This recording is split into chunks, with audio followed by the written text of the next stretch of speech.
Demi Polri, DPR desak Kapolri usut tuntas polisi tembak polisi di Sumbar. Anggota Komisi 3 DPR RI fraksi PKB Abdullah mendesak Polri segera mengusut motif perwira polisi tembak rekannya di Polres Solok Selatan, Sumatera Barat, Jumat, 22 November 2024, dini hari. Abdullah mengaku terkejut mendengar kabar polisi tembak polisi di Solok Selatan, Sumatera Barat. Saya dan tentu kita semua terkejut mendengar kabar polisi ditembak polisi.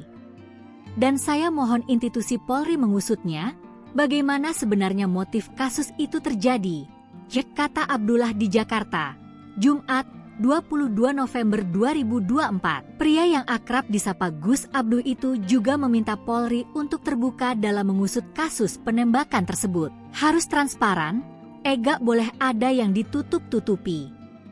Sebab apa?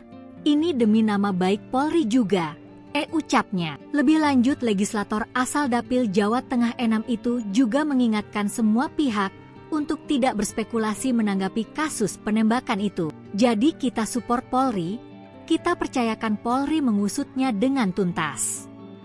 Jangan ada spekulasi macam-macam, saya yakin Polri bisa membongkar apa yang sebenarnya terjadi, ujarnya.